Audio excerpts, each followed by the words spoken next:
Okay, so it's the start of the new year and everybody's making these New Year's resolutions, and we're all talking about what we're going to achieve in 2023. Well, what I'm going to encourage you to do is, instead of just thinking about what you're trying to achieve, I'm going to encourage you to think about what supports you need in order to achieve that. I was interviewed by the Irish Examiner to discuss parts of this, and a big part of my work when I work with any leader or organisation isn't just about setting a goal or going hell for leather at a goal, but actually understanding what supports and practices need to be in place so that things are sustainable. So for my first recording of 2023, that's my focus. I am not talking about a new year, new me. I am not talking about setting SMART goals. I'm going to wheel it back a little bit and we're going to talk about supports, because without the right supports in place, any intervention you make isn't sustainable. Any attempt you make to change things will eventually backfire, because we default and we like to default. It's comfortable, it's easier, takes less effort. So you need the supports in place so that the default can actually be the new behavior, the new action. So let's think about that in terms of leadership. So 2023 is going to be a really interesting year in terms of leadership. We are looking at forms of a recession. We are looking at a global economy in a way we've never looked at it before. We are looking at possible future pandemics. We are looking at remote work, working from everywhere. We are looking at flexible work environments. We're looking at new laws and legislations across Europe and the world. We're looking at a greater focus on individual and team performance, which is a little bit of a shift over the last couple of years, because individual performance was dominating conversations. We were thinking about how leaders help individuals perform. We've now moved slightly into thinking about, slightly more, to think about how do teams perform, how do groups perform, how do organizations perform. And if you're a leader, regardless of where you're leading, whether it's a formal or informal leadership role, let me start by explaining that. Leadership is a relational contract between you and followers. So even if you have authority, formal role within an organization, but the followers don't give you power to work with them, you can't lead. You can dictate, you can manage, but it's really hard to lead when the followers aren't giving you authority. Regardless of who's giving you the authority within the organization, the main group that has power over authority are actually the followers. And so leadership is both a formal, where you're given the authority in a formal role, and an informal process where people turn to you to be influenced, informed. They take your opinion into account. They ask you for advice. They seek your knowledge. They seek your understanding. They seek your solutions. They trust you with the process, even if you can't guarantee the outcome. So leadership, when we talk about it on the leadership zone, is all about followers and leaders. It's all about that interconnected reciprocal relationship. So let's start there. For 2023, leadership is going to be all about how you get others to perform, not just individuals, but teams and organizations. How you make decisions without all the data and information that you need. How you build confidence without faking it till you make it. How you lead in a way that is inclusive and informed. That's what we're thinking about for 2023. So I came up with a little idea that I'd like to talk about in regards to this. And the best support you can have in place is starting with yourself. So there are three kind of levels to leadership development. I can't remember the scholar who wrote about it. I'll put it in the footnotes. So basically there's three levels. One is knowledge, which is what most people think they need to be confident as a leader. The thing is that knowledge without understanding how to apply it or having the skills to apply it is just information. So we want to go beyond knowledge, but we do need knowledge. The next level is the skills. So the skills to implement it, the skills to analyze the situation, to critically think, to make sense of things. And the third one is being. It's how we feel, it's how we regulate our emotions, it's how we respond to others.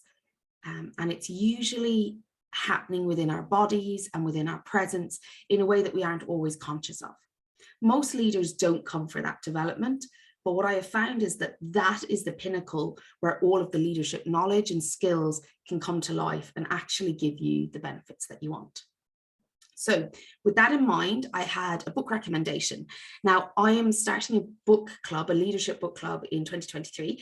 And it's like a monthly subscription where we work together. You get reflective worksheets, you get a cheat sheet, and then we meet once a month to discuss the book. But we don't start till February. So I wanted to start by giving you an oldie but a goodie to help you get into that connection with yourself and work. It's by one of my favorite psychologists, Tony Humphreys. He's an Irish psychologist. And the book he wrote is Work and Worth, Take Back Your Life. The book is mainly about our relationship with work and the worth we place on it. He talks a little bit about work addiction, but I think most importantly, he talks about where we learned about our values to do with work. And this is really important when we're thinking about inclusion and we're thinking about motivating other people, because when we understand that people have a relationship with work that is more complex than the task that they do, we're able to motivate, engage with them, have more critical, effective conversations, because A, we understand ourselves, but B, we have a kind of psychological lens and understanding of what others' relationship with work might be. So I'm going to read one piece out of it that just always stands out to me.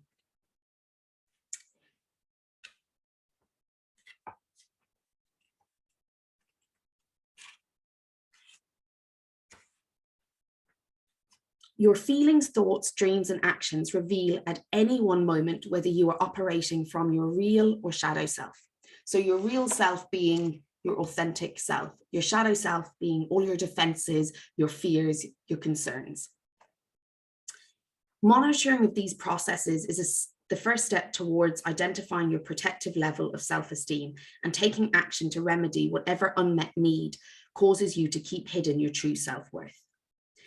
Often when people talk about confidence, what they're looking for is an increased sense of self-esteem, meaning I feel worthy as a person, but they're pursuing it through having all of the knowledge and trying to have all the right answers.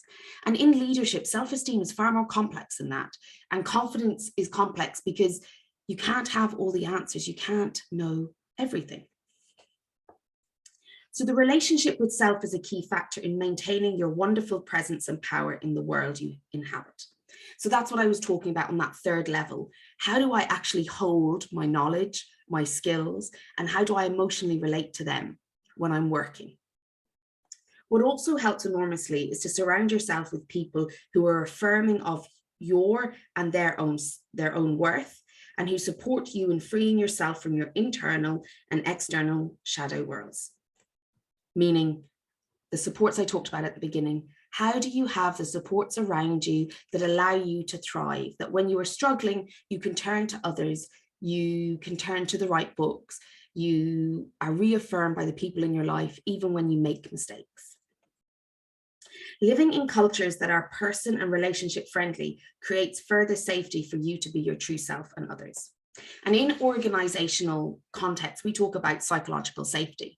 But the reason that we talk about psychological safety is that if I can't be myself and you can't be yourself, then our protective selves present, our false selves, our defenses present, and we end up not being able to hear things as clearly or make as informed decisions. So the first episode of the Leadership Zone in 2023 is inviting you to read Work and Worth, Take Back Your Life by Tony Humphreys to have a greater understanding of yourself this January. And it's I'm inviting you to think about leadership and leadership development as more than just a transaction between you and others, but as a reciprocal relationship between you and followers, and as something that is complex, but that we're going to get our teeth into during 2023. If you have any questions, I encourage you to pop me an email. The details are below. Also to subscribe to my newsletter, which is sent out about every 2 weeks, the leadership letters. And if you're looking to join a supportive community in 2023, then join the book club that starts in February. It's all about leadership. We will include a reflective worksheet for every book that's tailored, a cheat sheet so that if you run out of time and you don't get time to watch it, to read it, apologies, then you can use the cheat sheet to help you process, and a 1.5 hour session every month with me and a group of other leaders to discuss the concepts and your own leadership, as much or as little as you want. So do sign up, links are below, and I look forward to hearing from you soon.